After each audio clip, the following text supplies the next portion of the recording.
Hello friends, welcome to my channel.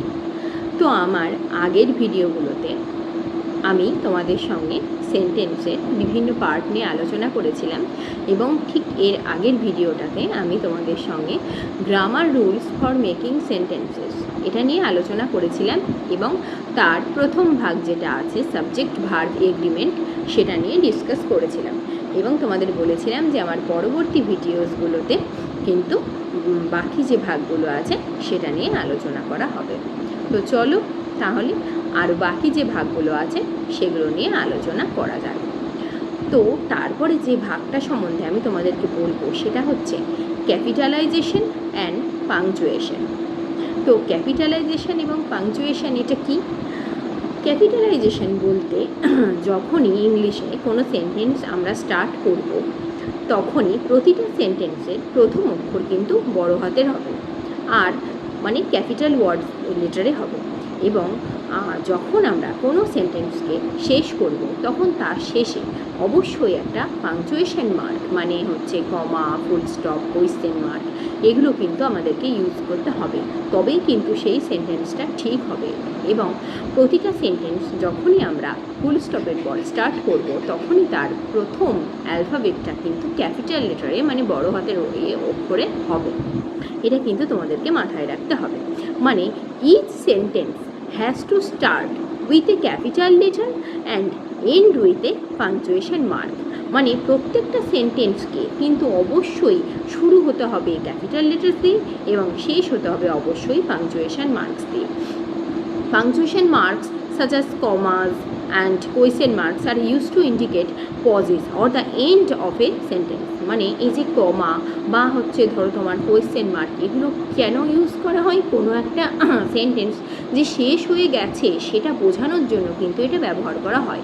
তোমরা যদি কোনো পাংচুয়েশন ধরো ব্যবহার করলে না, তাহলে যে সেই সেন্টেন্সটা শেষ হলো নাকি সেটা তো বুঝতেই পারা যাবে না। বাংলায় যেরকম দাড়ি, কমা ইত্যাদি দিতে হবে, ধরো বাংলাতে তোমরা দাড়ি না দিয়ে কোনো একটা কথা বলে গেলে, আমার নাম অমুক, আমি স্কুলে পড়ি, আমি এই যাই সেই যাই, তাহলে প্রতিটা কথার সঙ্গে মানে প্রতিটা সেন্টেন্সের সঙ্গে আরেকটা সেন্টেন্স তো একসঙ্গে মিলে যাচ্ছে।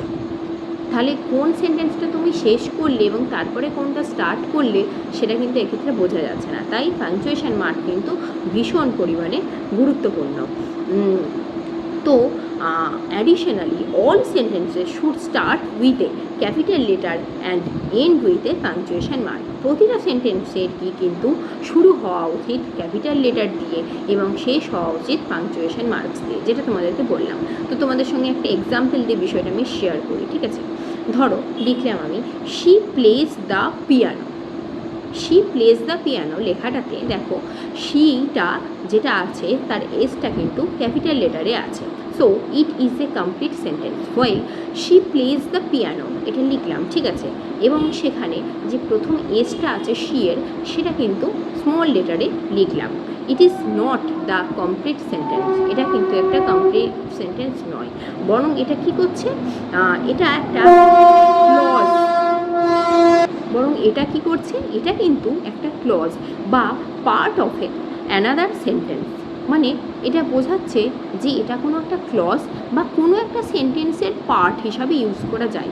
মানে শিটাকে যদি তোমরা she plays the piano she এর এসটাকে যদি ক্যাপিটাল লেটারে করো তাহলে কিন্তু এটা একটা কমপ্লিট সেন্টেন্স হিসাবে গণ্য হবে এবং যখনই শি এর এসটাকে তোমরা স্মল লেটারে করে দেবে তখন এটা একটা কোনো ক্লজ বা একটা অন্য সেন্টেন্সের অংশ এই রূপে কিন্তু গণ্য হবে। কোনোদিনই কিন্তু এটা একটা কমপ্লিট সেন্টেন্স হিসাবে বিবেচিত হবে না।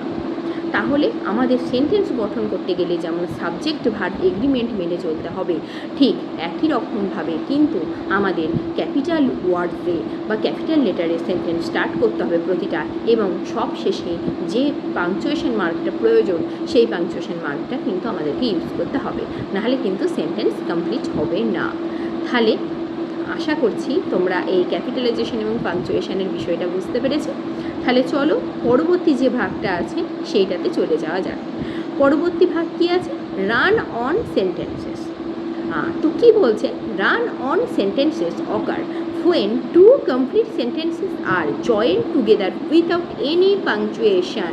মানে রান অন সেন্টেন্সেস কখন হয়, মানে হচ্ছে একটা গতিময় সেন্টেন্স কখন হয়, যখন কোনো একটা ধরো দুটো কমপ্লিট সেন্টেন্স সেন্টেন্সের মধ্যে কোনো পাংচুয়েশন মার্ক মানে দাঁড়ি কমা ছেদ যদি কোনো কিছু তোমরা ইউজ করছো না, দুটো সেন্টেন্সকে একসাথে বলে যাচ্ছ, তখন কিন্তু রান অন সেন্টেন্সেস হয়।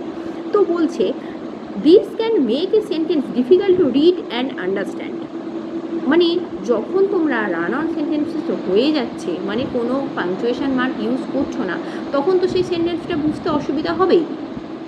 ধরো আমি কথার মানে বলছি, ধরো আমি বললাম যে আমার নাম রিমা, আমি একটা স্কুলে পড়ি, আমার নাম রিমা, আমি একটা স্কুলে পড়ি, একসাথে বলে গেলাম, কোনো পাংচুয়েশন মার্কই আমি এখানে ইউজ করলাম না, তাহলে তোমাদের আমার কথাটা বুঝতেও অসুবিধা হবে এবং তোমাদের সেই কথাটা ঠিকঠাকভাবে যদি আমি লিখি, পড়তেও কিন্তু সেটাকে তোমাদের অসুবিধা হবে। আর আমি যদি ধরো মানে ভেবে বলি বা থেমে বলি যে আমার নাম রিমা, থামলাম, আমি একটা স্কুলে পড়ি, তাহলে তোমরা আমার কথাটা বুঝতেও পারছো এবং তোমাদের সুবিধাও হচ্ছে এক্ষেত্রে। তো এটাকে অ্যাভয়েড করতে গেলে কী করতে হবে? তো avoid this you should use the appropriate punctuation marks to separate two independent clauses. মানে দুটো যে সেপারেট সেন্টেন্স আছে সেই দুজনাকে আলাদা করার জন্য কিন্তু তোমাকে অবশ্যই মানে যে সেন্টেন্স গঠন করবে তোমাদেরকে অবশ্যই কিন্তু একটা পাংচুয়েশন মার্ক ইউজ করতে হবে। তাহলে চলো একটা উদাহরণের মাধ্যমে তোমাদের সঙ্গে আমি এটা শেয়ার করি। তো she plays the piano she sings, আমি ধরো বলে দিলাম she plays the piano she sings, সে মানে পিয়ানো বাজায়, সে গান করে, মানে কোনো পাংচুয়েশন মার্কও নেই, কিছুই নেই, আমি একটা কথা একদম টানা বলে দিলাম, এটা হচ্ছে রান অন সেন্টেন্সেস হয়ে গেল। ইট is A run on sentence, মানে রান অন করছে, কোনো ছেদ জ্যোতি বিরাম কিচ্ছু নেই। এবার ধরো আমি বললাম she plays the piano comma and she sings, এটা তাহলে তোমাদের বুঝতে কি সুবিধা হলো যে সে পিয়ানো বাজায় এবং সে গান করে। এটা যখন আমি লিখলাম তখন কিন্তু তোমাদের পড়েই বুঝতে পারলে তোমরা যে কমা আছে প্লাস এভাবে যখন লিখছে তখন তার মানে এটা বোঝাতে চাইছে। আর তার আগের সেন্টেন্সটা she plays the piano she sings, কোনো কমা নেই, কিছু নেই, এমনি সেন্টেন্সটা বলে গেলাম, তখন কিন্তু তোমরা বুঝতে পারছো যে এটার কোনো মানে নেই বা তোমাদের বুঝতে অসুবিধা হচ্ছে। তাই সেন্টেন্স গঠন করতে গেলে দুটো সেন্টেন্সকে তোমরা কন্টিনিউয়াসলি বলে যেতে পারবে না, সেখানে কিন্তু তোমাদেরকে একটা পাংচুয়েশন মার্ক ইউজ করতে হবে। তাহলে আশা করি এই রান অন সেন্টেন্সেস তোমরা বুঝতে পেরেছো। তাও যদি কোনো অসুবিধা হয়ে থাকে অবশ্যই কিন্তু আমাকে কমেন্টসের মাধ্যমে জানাবে। তো চলো তারপরে লাস্ট যে পার্টটায় আমরা চলে আসছি, আজকের মতো লাস্ট পার্টটা বা এই গ্রামার রুলস ফর মেকিং সেন্টেন্সেসও লাস্ট পার্ট বলতে পারো। তো সেটা বলি, তোমাদের সঙ্গে আলোচনা করে নিই। সেন্টেন্স ফ্রেগমেন্টস, লাস্ট পার্ট হচ্ছে সেন্টেন্স ফ্রেগমেন্টস, মানে সেন্টেন্সের ছোটোখাটো অংশ। তো এই সেন্টেন্স ফ্রেগমেন্টস কী বলছে দেখো, সেন্টেন্স ফ্রেগমেন্টস আর incomplete sentences without a subject verb or both. মানে এটা কি, সেন্টেন্সের একটা ছোট অংশ, এটা বলতে কি বোঝাচ্ছে, এটাই কখনো দেখা গেল কোনো সাবজেক্ট নাই, দেখা গেল কোনো ভার্ব নাই, কোনো সময় দেখা গেল সাবজেক্ট ভার্ব দুটোই নাই, এরকম কোনো একটা ছোট অংশ। তো সেটাকে ফিক্স করতে গেলে তোমরা কী করতে হবে, তোমাদেরকে একটু fix this you should add the missing components and make it into a complete sentence. যদি দেখা গেল তোমরা ছোটো কোনো সেন্টেন্সের অংশ পেলে বা কোনো ফ্রেগমেন্টস পেলে যেটার কোনো সাবজেক্ট নেই, ভার্ব নেই, সেটাকে যদি তোমাদেরকে সেন্টেন্সে রূপান্তর করতে বলে তখন কি করতে হবে তোমাদেরকে, যে এটার মধ্যে যা নাই, ধরো সাবজেক্ট নেই, সাবজেক্ট অ্যাড করতে হবে, ধরো ভার্ব নেই, ভার্ব অ্যাড করতে হবে, দেখা গেল সাবজেক্ট ভার্ব দুটোই নাই, দেন দুটোই অ্যাড করতে হবে এবং সেটাকে সেন্টেন্সে পরিণত করতে হবে, তবেই কিন্তু তোমরা একটা মিনিংফুল সেন্টেন্স গঠন করতে পারবে। তো চলো এটাও একটা এক্সাম্পলের মাধ্যমে তোমাদের সঙ্গে শেয়ার করি। ধর বললাম for example in the park, it is a sentence fragment, এটা কিন্তু একটা সেন্টেন্সের অংশ। ধরো আমি বলছি ইন দ্য পার্ক, পার্কের মধ্যে, এটা তো কোনো একটা সেন্টেন্স হতে পারে না, বোঝাই যাচ্ছে বাংলাতেও যে এটা একটা সেন্টেন্সের অংশ, তাহলে এটা তো কোনো সেন্টেন্সকে বোঝাচ্ছে না, মিনিংলেস পুরো একটা কথা হচ্ছে, কোনো সেন্টেন্সে পরিণত হচ্ছে না। কাউকে যদি আমি বলি এটা, সে কিন্তু বুঝতে তার অসুবিধা হবে। এবার যদি আমি বলি ধরো she is walking in the park, তাহলে কী দাঁড়াচ্ছে, সে পার্কে হাঁটছে, এবার কিন্তু এটা একটা সেন্টেন্সে পরিণত হলো। তাই ইন দ্য পার্ক এটার মধ্যে কিন্তু কোনো সাবজেক্টও ছিল না, কোনো টেন্সও গঠন করা ছিল না, কোনো ভার্বও ছিল না, তো সেটা আমরা কি করলাম, she is walking in the park করে এটাকে কিন্তু সেন্টেন্সে পরিণত করলাম। তো এবার কি বোঝাতে চাইছে দেখো, incomplete sentences can be confusing and make it difficult for the reader or listener to understand your message.